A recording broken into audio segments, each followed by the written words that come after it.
ಆಗಿರ್ಬೋದು, ಅದೇನಾದ್ರೆ ರೂಟೀನಾಗ ಆಗಿರ್ಬೋದು, ಅದ್ರಲ್ಲಿ ಏನು ಹೇಳ್ಬೇಕು ನಾವೇನು ಹೇಳ್ಬೇಕು ಸರ್ ಅಟ್ ಎ ಟೈಮ್ 5-6 ಕಡೆ ಆಗಿದೆ ಸರ್.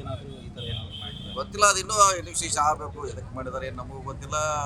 ಅದು ಹೊರಗೆ ಬಂದ್ಮ್ಯಾಗ ಗೊತ್ತಾಗಲ್ಲ ಎದಕ್ಕೆ ಮಾಡಿದ್ದಾರೆ ಅಂತ. ಮಾಹಿತಿ ಬರೋರಿಗೆ ಏನು ಹೇಳಲಿಕ್ಕಾಗಲ್ಲ ಹಿಂಗೆ ಅಂತ ಸ್ಪಷ್ಟವಾಗಿ ವೇಟ್ ಮಾಡೋಣ. ನಾಳೆವರೆಗೆ ಗೊತ್ತಾಗುತ್ತೆ ಏನು ರೀಸನು.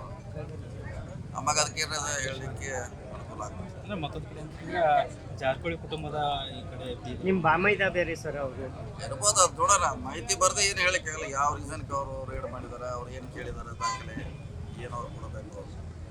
ಮತ್ತೆ ನಾಳೆ ಮಟ್ಟ ವೇಟ್ ಮಾಡೋಣ. ಏನಂತ ಅರ್ಜೆಂಟ್ ಏನಿಲ್ಲ. ಇವತ್ತು ಅಟ್ ಎ ಟೈಮ್ 7 ಕಡೆನೂ ಆಗಿದೆ ಸರ್. ಯಾವ್ದಾದ್ರು 7 ಕಡೆ ಆಗಿರ್ಬೋದು, 8-10 ಆಗಿರ್ಬೋದು, ಅದು ಗೊತ್ತಿಲ್ಲ. ಟಿವಿಯಲ್ಲಿ ಬರ್ತಾರೆ, ನಾವು ನೋಡಿದ್ವಿ ಅಷ್ಟೇ. ಸೊ ನಾಳೆಗೆ ಅದ್ರ ಬಗ್ಗೆ ಹೇಳೋಣ. ಮಾಹಿತಿ ಸಿಕ್ಕಾಗ ಹೇಳ್ತೀವಿ. ಈಗ ಹೆಂಗೆ ಹೇಳ್ತಿಲ್ಲ. ನಾಳೆ ಬೇಕು ರಾಜಕೀಯ ಐತೋ ಇಲ್ಲ ಅನ್ನೋದು ನಾಳೆ ಗೊತ್ತಾಗುತ್ತೆ. ಇವತ್ತು ಗೊತ್ತಾಗುತ್ತೆ. ಸರ್ ಈಗ ಬೆಳಗಾವಿಯಿಂದ ಲಕ್ಷ್ಮಣ್ ಸವದಿ ಆಮೇಲೆ ಅಂತ ಲಕ್ಷ್ಮೀ ಹೆಬ್ಬಾಳ್ಕರ್ ಕೇಳ್ತಾ ಇದ್ದಾರೆ ಸರ್. ಸಚಿವ ಸಂಪುಟ ಯಾವಾಗ ವಿಸ್ತರಣೆ ಆಗುತ್ತೆ ಸರ್?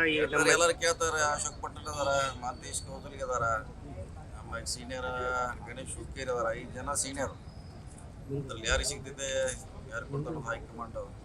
ಸರ್ ಈಗ ಬಿಡದಿ ಟೌನ್ಶಿಪ್ ಏನಾಗ್ತಾ ಇದ್ದು ಅಲ್ಲಿ ಪ್ರಿಯಾಂಕಾ ಖರ್ಗೆ ಅವರು ಒಂದು ಹೇಳಿಕೆ ನೀಡಿದ್ದಾರೆ. ಇನ್ ಕೇಸ್ ಅಲ್ಲಿ ರೈತರು ಏನಾದರೂ ನಮಗೆ ಭೂಮಿ ಕೊಡಲಿಲ್ಲ ಅಂತ ಯೋಜನೆಯನ್ನ ಬೇರೆ ಕಡೆಗೆ ಮಾಡೋಣ ಅಂತೇಳಿ.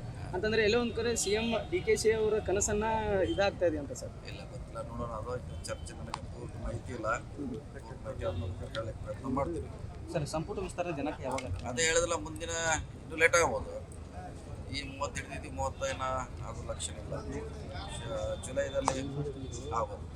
ಸರ್ ಕುಡಿಯುವ ನೀರಿನ ಸಮಸ್ಯೆ ಆಗ್ತಾ ಇದೆ ಸರ್. ಹಿಡಕಲ್ ಡ್ಯಾಮ್ ಮಳೆ ಆಗದೆ ಇದ್ರೆ ಇನ್ನು ಹಿಡಕಲ್ ಡ್ಯಾಮ್ನಲ್ಲಿ ಕುಡಿ ನೀರ್ಲಿಕ್ಕೆ ಇದೆ, ಇನ್ನೂ ಇಟ್ಟಿದ್ದೀವಿ.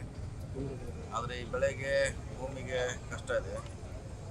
ಸೊ ನೋಡೋಣ. ಇನ್ನೂ 15 ದಿವಸವರೆಗೆ ತೊಂದರೆ ಆಗೋಲ್ಲ ನೀರಿನ ಸಪ್ಲೈ. ಅದಾದಮೇಲೆ ಮಳೆ ಆದರೆ ಎಲ್ಲ ಸರಿ ಹೋಗ್ತಿದೆ. ಇಲ್ಲ ಸರ್ಕಾರ ಚಿಂತನೆ ಮಾಡಿದ್ರೆ ಪರಿಹಾರವಾಗಿ ಏನು ಮಾಡೋದು. ಅಂಜಲಿ ನಿಂಬಾಳ್ಕರ್ ಅವರು ಒಂದು ಪೋಸ್ಟ್ ಮಾಡಿದ್ರು ಸರ್, ಅದ್ರ ಬಗ್ಗೆ ಏನು? ನಿನ್ನೆ ಹೇಳಿನಿ, ಬೆಳಗಾವದಲ್ಲಿ ಹೇಳಿನಿ. ಅದು ಯಾರು ಈಗ ಇಂಥವ್ರೆ ಇವ್ರ ಅಂತ ಹೇಳಲಿಕ್ಕೆ ಆಗೋಲ್ಲ.